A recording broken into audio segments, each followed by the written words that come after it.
Hello, everyone, and welcome to another episode of Autism Stories. I'm your host, Doug Bletcher, the founder of Autism Personal Coach.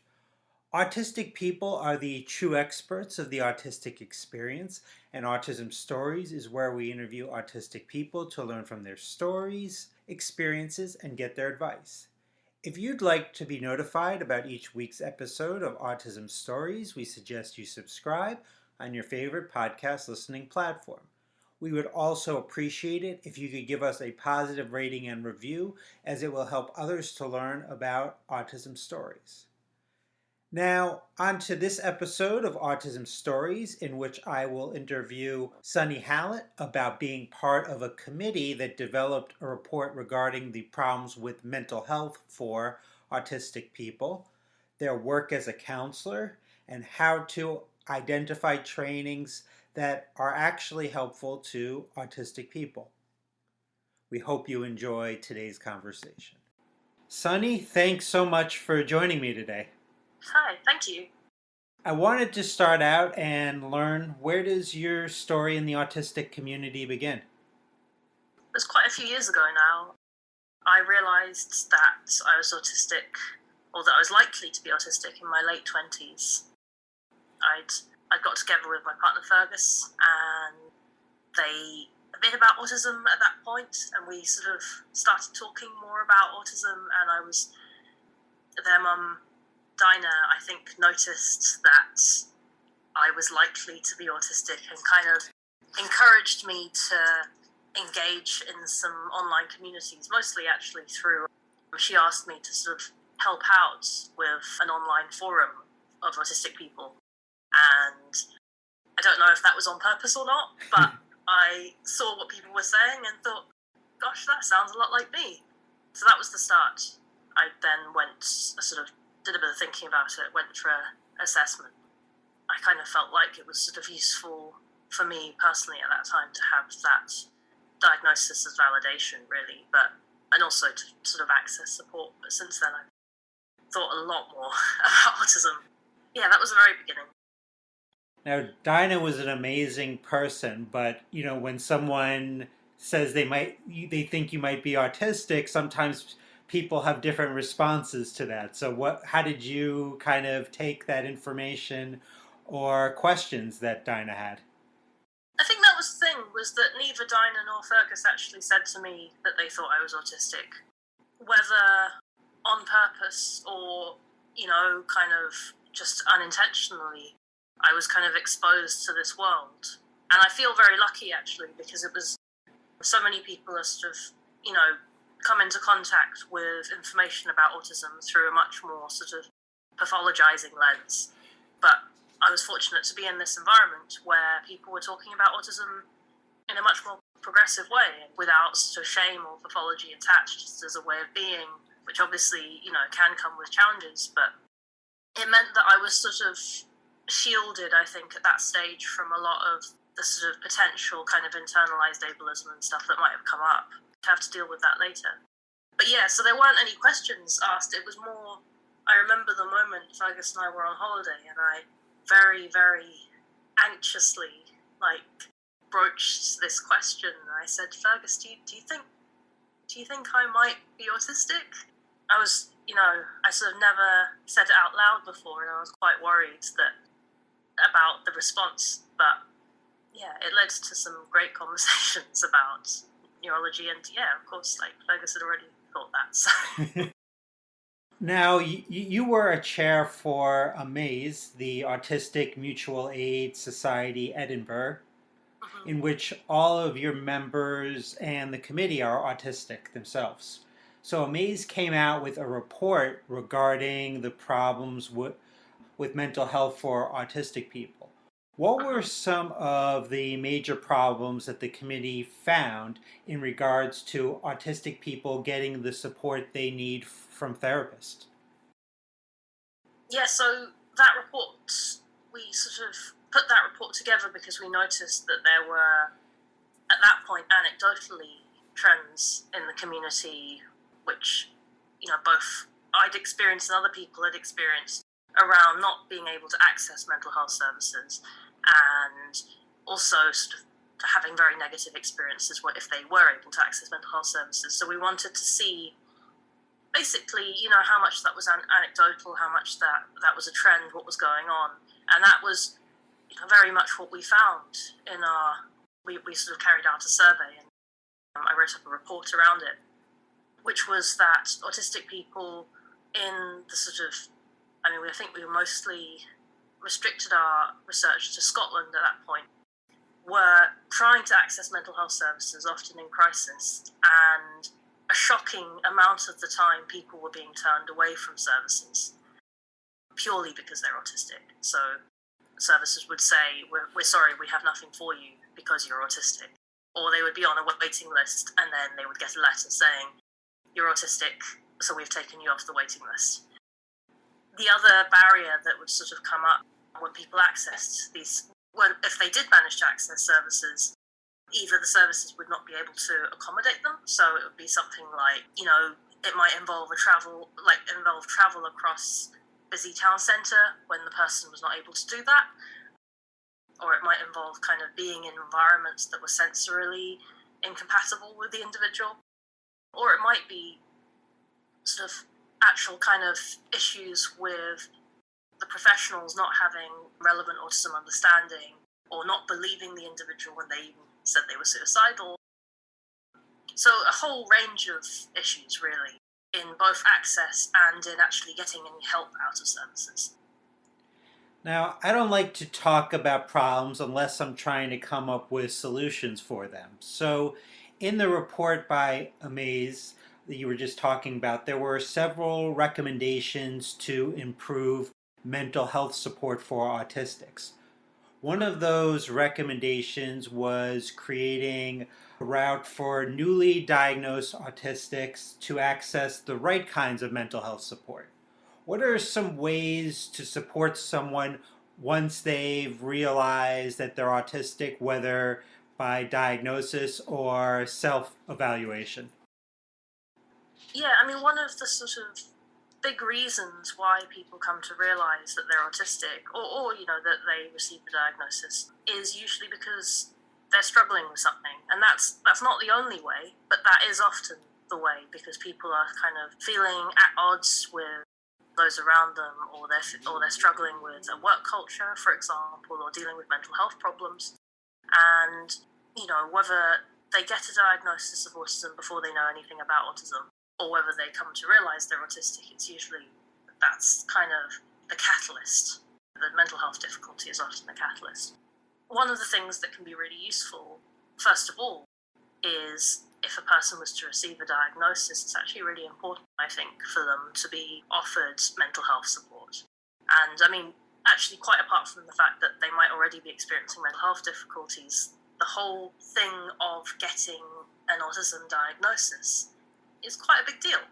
And actually, quite often people have a whole range of emotions that come up for them over the following years, which could do with just someone to speak, talk through it with, but also potentially mental health support in how to handle this massive potential reframing of their life, and also all of the other implications that might come alongside that.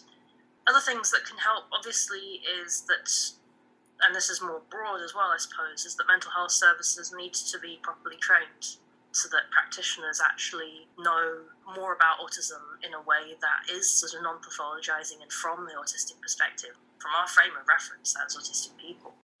And I would sort of add to that, really, that it's quite important that people can access practitioners who are neurodivergent themselves and who are autistic themselves. Something that I think could be and is likely to be really valuable and helpful for some people is being able to have sort of support from other autistic people who are further down the line, who have realised that they're autistic for longer, may preferably have access to an autistic community, so that it doesn't just feel like, here is a diagnosis, go off now, goodbye, which is basically what happens to most people at the moment.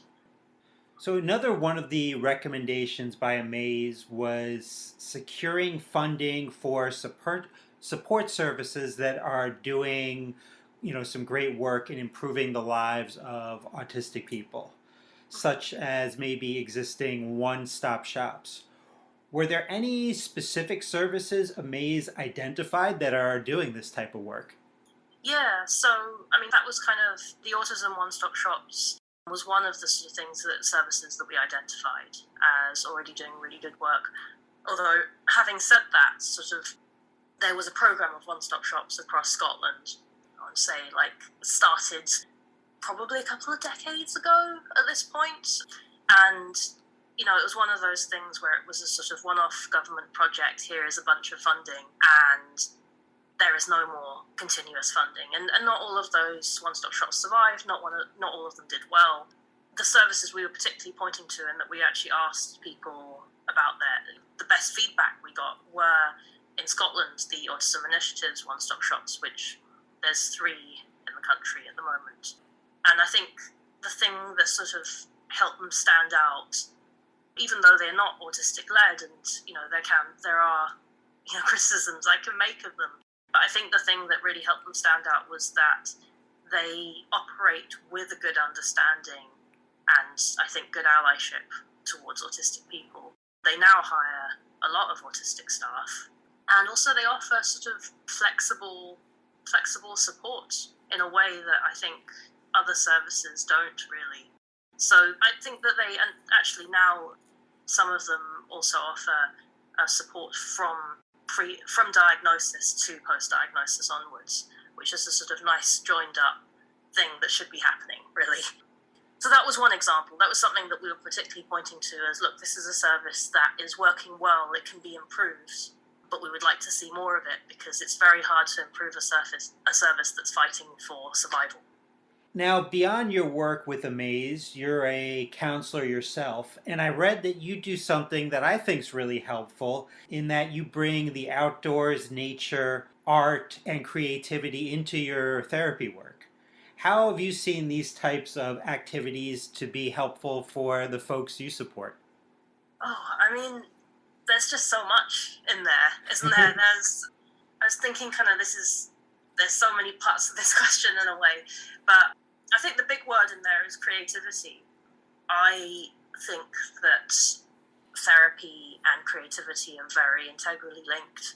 Like, I think that partly that's about flexibility. I mean, creativity is about flexibility and about kind of being able to work with difficult things in all kinds of different ways.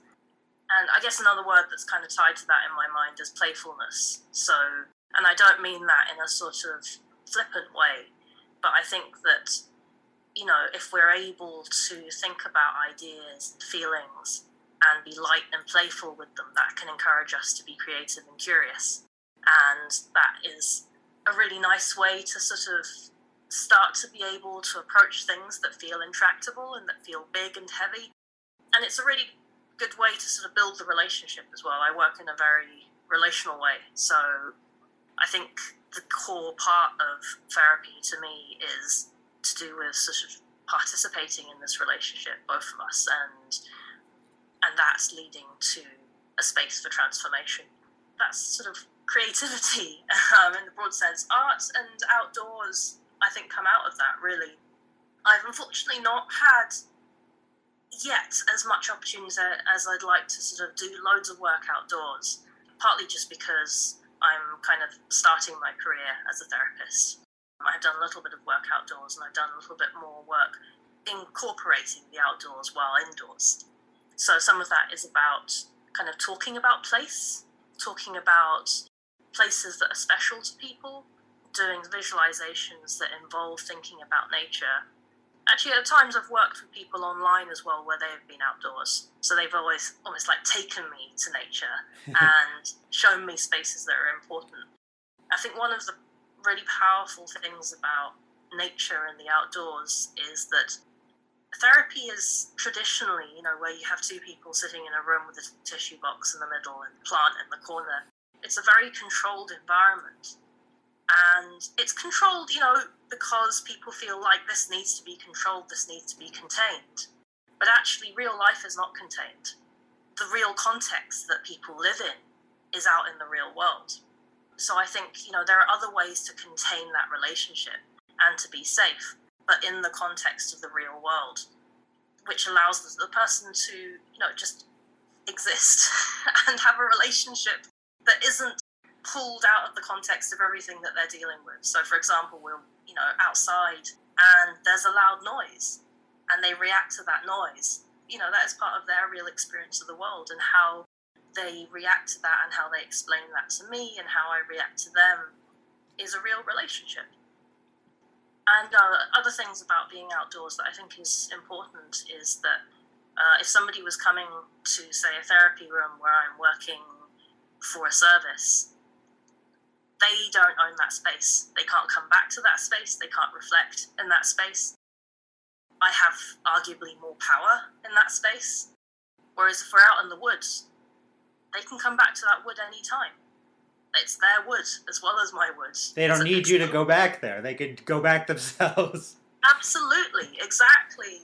So I think it changes the power dynamics, and it makes, I quite like this word I came across from a wild therapist called Nick Totten, who I'm quite into. It makes the context more boundless. That's the word that he used.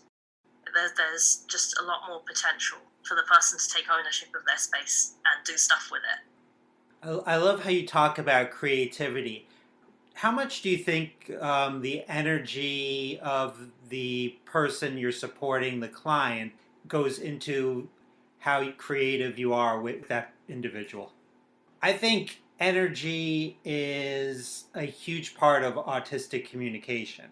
So I'm just wondering how the energy that you receive from the person that you're supporting, how that affects your session or time with them. Oh, right, yeah. Yeah, I think there's something very magical sometimes about that, the energy that comes out of autistic connection and just kind of autistic enthusiasm in general. And definitely that's something that I feel like it's energy that pours into that space between us, into the relationship. Like, one of my favourite things in a counselling session is when somebody, shares an analogy that we then both play with. Like, there's an image and we both just bounce ideas around with that image, and suddenly it's become something that's meaningful in a different way, and that's creativity and playfulness as well. It's just, there's definitely a sort of real aliveness about it, I think. And, to be fair, I don't think that's restricted to autistic folks, but there's something about the sort of excitement and rapport that two people who can connect in a way that's sort of maybe seen as atypical in the outside world, that can be a really big and exciting and transformational thing. Now, one area of counseling that I think's particularly troubling is when counselors just look at someone's autistic identity and don't consider how being autistic intersects with their other identities, things like gender, sexuality, and ethnicity. What would be your advice to counselors in supporting autistic people in all of their identities? Yeah, I think that's a really good question. And I think, in a way, it's funny because at the moment, I would argue that most counsellors don't recognise people's autistic identities, but also, in terms of what you were saying, like, they might instead just see a person, what they think an autistic identity looks like. So they might, oh, well, yes, of course you would be ruminating, you're autistic, rather than trying to really understand. And that's where all of the other factors, including other intersecting identities, come in. So, what I would argue is that it's really important for counsellors to learn about all of these things, to learn about diversity, to expand their imaginations into how humans can experience the world. So go on loads of courses led by people from all kinds of different backgrounds, read about people, watch films, talk to people, but then hold that knowledge really lightly. So, I've come across counsellors who, I think there are counsellors who do a lot of training, but then kind of that knowledge almost overrides the identity and the experiences of the client. And then equally, there are other counsellors who don't really feel like training is important because all they want is the client to tell them what it's like. And I think both of those are going too far in different directions. What you want is somewhere in the middle where you're not putting all of the labor on the person in front of you to explain to you, for example, what being trans means, or like what having a meltdown is. But at the same time, so you have some of that sort of knowledge already, but at the same time, you're able to hold it lightly and see the person, so that when they say, oh yeah, but my meltdowns aren't like that, you're able to not double down. You can go with on and try and understand what meltdowns feel like for them. Now, how can people learn about you beyond this interview? I am online in lots of places, so I can be found on Medium as Sonny Hallet. I do a bit of writing around therapy and autism and various other things as well, gender identity quite a bit. I'm on Twitter as Scrap Paper Tiger, and I have a website now under autisticmentalhealth.uk/Sonny. Sometimes people may not be interested in counseling for whatever reason, but are interested in possibly conferences or trainings regarding autism or the autistic experience. There are so many trainings out there these days, so are there maybe some questions people should think about when determining if they should spend their time and money on a specific training? Yeah, I think that's a really good question. I think one of the big things that I really encourage people to do is check if the training is run by autistic people. And also, check what is the background of the autistic people who is running the training. Like, quite one of the sort of more problematic things I see sometimes is the training might be run by, say, a couple of non-autistic professionals and one autistic person who they've brought along to talk about their own story. And I think it's really important that the expertise, where possible, comes from autistic people. Other things to look out for, language. I tend to be more suspicious of trainings that use for things like people with autism or pictures of puzzle pieces, because that suggests to me that they've not engaged with the autistic community and what the sort of broad preferences are. I tend to be sort of more worried about trainings that use pathologizing language, that talk about autism as a deficit or a disorder. And I am more hopeful when I see training that really looks like it's understanding the nuances of autistic experience, particularly if it's also placing that in the context of neurodiversity and it's using the language, it's using the words neurodiversity and neurodivergence correctly. That's quite important as well. I have a short guide to how to find good training on the autisticmentalhealth.uk site. It's mostly aimed at counsellors, but I think probably the information in there is relevant for other people as well. I run a bit of training myself, so I think people should come to that. But also, I think it's actually really important people hear a range of autistic voices. So, like, if they're able to go to training by different autistic people, and actually, go to training by people with different neurodivergences as well, people with ADHD, people with other backgrounds, that will all really help with kind of broadening this sense of understanding and diversity and how to start to think about all of this. Well, Sonny, I really enjoyed this conversation. Thanks so much for making time to talk with me today.